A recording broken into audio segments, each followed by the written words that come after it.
বাংলা ভাষায় দু ধরনের একার আছে, একটি সাধারণ একার এবং একটি আকৃযুক্ত বা মাত্রাযুক্ত একার।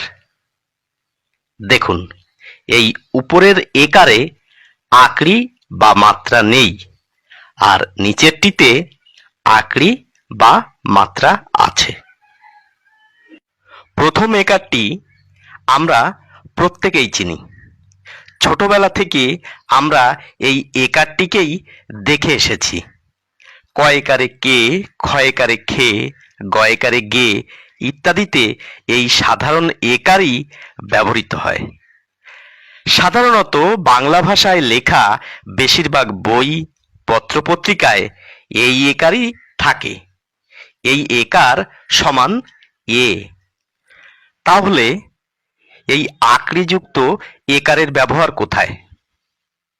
রবি ঠাকুরের সহজ পাঠ প্রথম ভাগ ও দ্বিতীয় ভাগে এই আকৃযুক্ত একারের ব্যবহার আছে।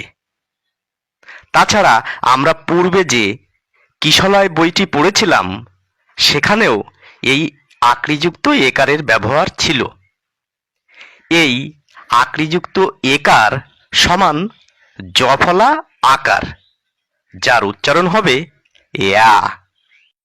চলুন আকৃযুক্ত একারের ব্যবহার দেখি। আমি সহজ পাঠের প্রথম ভাগ নিয়েছি, 5 পৃষ্ঠা।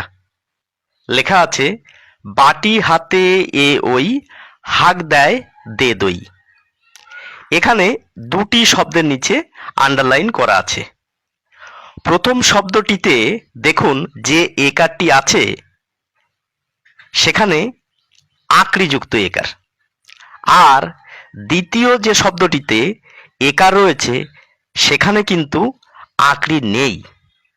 প্রথম শব্দটির উচ্চারণ বলতে হবে দয় জফলা আকার, এবং পরের শব্দটির উচ্চারণ করতে হবে দয় একার।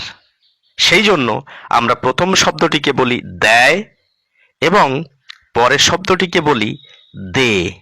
সহজ পাঠ দ্বিতীয় ভাগের থেকে আরেকটি উদাহরণ নেব। এটি হাট কবিতার অংশ। জিনিসপত্র জুটিয়ে এনে গ্রামের মানুষ বেচে কেনে। এখানেও দেখুন দুটি শব্দকে আন্ডারলাইন করা হয়েছে। প্রথম শব্দটিতে দেখুন যে একারটি রয়েছে সেখানে আকৃ রয়েছে। এই বয় একার সমান উচ্চারণ করব বয় জফলা আকার, তবেই হবে বেচে। আবার দ্বিতীয় যে শব্দটিতে আন্ডারলাইন করা রয়েছে সেখানে দেখুন কয় একার সমান কে। কয়কারে কে, নয়কারে নে, কে নে। অর্থাৎ আমরা পরিষ্কার বুঝতে পারছি আকৃযুক্ত একার সমান জফলা আকার এবং আকৃহীন একার অথবা সাধারণ একার সমান এ।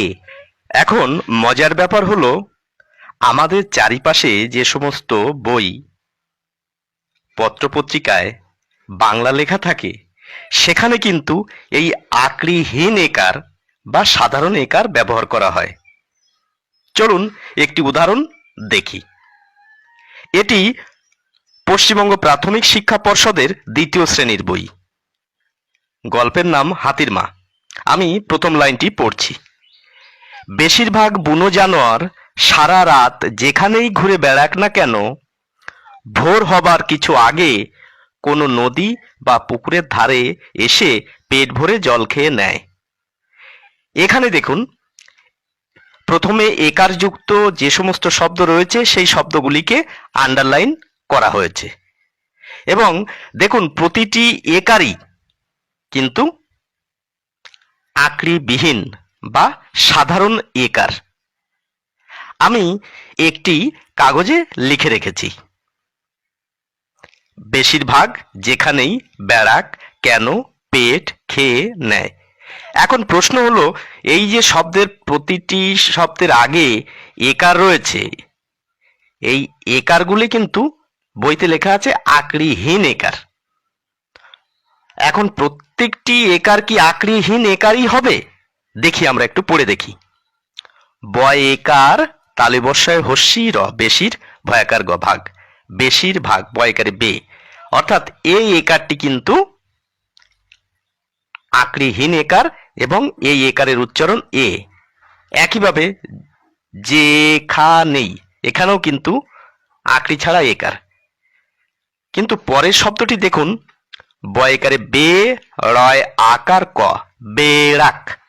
আমি কিন্তু ঠিক উচ্চারণ করলাম না, আমাকে বলতে হবে বেড়াক। অর্থাৎ এই যে বয়ের আগে যে একারটি রয়েছে, এই একারটি আকৃযুক্ত একার হওয়ার কথা এবং যার উচ্চারণ জফলা আকার। পরের শব্দটি দেখুন, কয় একার ন, কেন। এটাও আমি ভুল উচ্চারণ করলাম, বলতে হবে কেন। এই কেন বলতে গেলেই কিন্তু এখানে আকৃযুক্ত একারই দরকার হবে।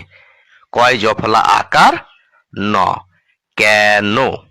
বাকি শব্দগুলো দেখুন, আপনি নিজেই বুঝে ফেলবেন। এই একার সংক্রান্ত সমস্যার জন্যই ছোট বড় প্রায় অনেক শিক্ষার্থী সমস্যায় পড়ে। ওরা তেল, বেল, জেলা সকলেই পড়ে নিতে পারে, কিন্তু যখনই বলা হয় একার লয়াকার, ময়কার লয়াকার ইত্যাদি পড়ো দেখি, তখন ওরা সমস্যায় পড়ে। ওরা বলে ফেলে ক্ষয়কারে খে, লয়াকারে লা, খেলা।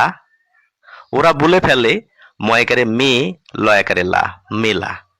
কিন্তু এই আকৃযুক্ত একার এর জন্যই খেলা না হয়ে খেলা হবে, এবং আকৃযুক্ত একারের জন্যই মেলা না হয়ে মেলা হবে।